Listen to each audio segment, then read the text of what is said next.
სიახლეების დრო არის ავიაციაში თუ რა ამბები დაგროვდა გასულ კვირას საქართველოსა და გლობალურ ავიაციაში ამას უკვე მარია მიზორია მოგვახსენებს დილიდან რომელიც გვერდდება ახლა პირდაპირ ეთერში. მარიამ დილამშვიდობისა. დილამშვიდობისა ნინი მივესალმები საქმიანი დილას მაყურებელს ახლო აღმოსავლეთში შექმნილი რთული ვითარებისა და საჰაროს სივრცის შეზღუდვის გამო საქართველოს მთავრობამ სარეზერვო ფონდიდან 545,000 ევროს ექვივალენტი ლარი გამოყო სპეციალური ავიარეისების დასაფინანსებლად. აღნიშნული გადაწყვეტილება მიზნად ისახავდა იმ მოქალაქეების დახმარებას, რომლებსაც სხვადასხვა ქვეყნიდან სამშობლოში დაბრუნება გაურთულდათ. საგარეო საქმეთა სამინისტროს ინფორმაციით სპეციალური რეისებით მათ შორის მასკატიდან და რიადიდან საქართველოში უკვე მშვიდობიანად დაბრუნდა 600-ზე მეტი მოქალაქე. მთავრობის განკარგულება ძალაშია ხელმოწერისთანავე და ვრცელდება 2026 წლის 3 მარტიდან წარმოშობილ სამართლებრივ ურთიერთობებზე. ინდოეთის ერთ-ერთმა უმსხვილესმა ავიაკომპანია ინდიგომ ირანის ირგვლივ განვითარებული მოვლენების ფონზე საქართველოს მიმართულებით ფრენების შეაჩერა, ასეთია კომპანიის ოფიციალური პოზიცია. როგორც BMG-ს საქართველოში ინდიგოს გენერალური აგენტი კომპანია Voyager-ის ხელხაზზე განუცხადეს, ფრენები 28 იანვრიდან შეჩერდა, მიზეზი კი ახლო აღმოსავლეთში არსებული დაძაბული ვითარება და მოსალოდნელი შეფერხებები გახდა. კომპანიას ჯერჯერობით არ აქვთ ინფორმაცია, როდის აღდგება ავიარეისები. ინდიგომ დელი-თბილისი დელის მიმართულებით პირდაპირ ფრენების შესრულება 2023 წლიდან დაიწყო, ხოლო მუმბაისა და თბილისის შორის ფრენები 2025 წლის აგვისტოდან დაიწყო. ოფიციალური სტატისტიკის თანახმად 2025 წელს ინდოეთიდან საქართველოს 142,000-ზე მეტი ვიზიტორი სტუმრობდა, რაც 14,6% უფრო მეტი იყო, ვიდრე 2024 წლის მაჩვენებელი.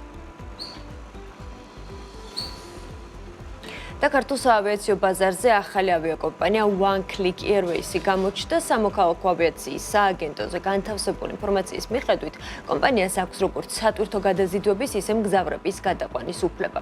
One Click Airways-მა ოპერაციული საქმიანობა 2025 წლის ოქტომბერში დაიწყო, როგორც კომპანიაში ამბობენ, ამ ეტაპზე ჩარტერულ რეისებს ასრულებენ და აქტიურად ემზადებიან რეგულარული ფრენების დასაწყებად ფართო გეოგრაფიული არეალის დაფარვით. კომპანიაში BMG-ს ასევე უთხრეს, რომ One Click Airways-ი აქტიურად თანამშრომლობს ტუროპერატორებთან და პარტნიორ ორგანიზაციებთან, რაც კომპანიას საშუალებას აძლევს ოპერატიულად და მოქნილად უპასუხოს ბაზრის მოთხოვნებს და უზრუნველყოს როგორც ტურისტული, ისე სპეციალური დანიშნულების ფრენების განხორციელება. ავიაკომპანია ფლობს სამოქალაქო ავიაციის სააგენტოს მიერ გაცემულ ექსპლუატანტის სერტიფიკატს და გადაყვანა გადაზიდვის მოწმობას, რაც ხომალდის უსაფრთხო ექსპლუატაციასა და კომერციული ფრენების განხორციელების უფლებას ადასტურებს. საქართველოს სახელმწიფო რეესტრში ამ ეტაპზე კომპანიის მხოლოდ ერთი ხომალდი Boeing 737-81B ირიცხება. სამოქალაქო ავიაციის სააგენტოს ინფორმაციით 2025 წელს საქართველოს საჰაერო სივრცის გამოყენების მაჩვენებელი გაიზარდა 2%-ის. სააგენტოს ვებგვერდზე გამოქვეყნებული სტატისტიკით, შარშან ქვეყანაში 305,962 ერთეული ფრენა დაფიქსირდა. აღსანიშნავია, რომ საქართველოს საჰაერო სივრცის გამოყენების მაჩვენებელი COVID პანდემიის და უკრაინაში ომის დაწყების შემდეგ მნიშვნელოვნად გაიზარდა, რადგან საომარი მოქმედებებისა და სანქციების გამო თვითმფრინავების ნაწილმა სამხრეთით გადმოინაცვლა.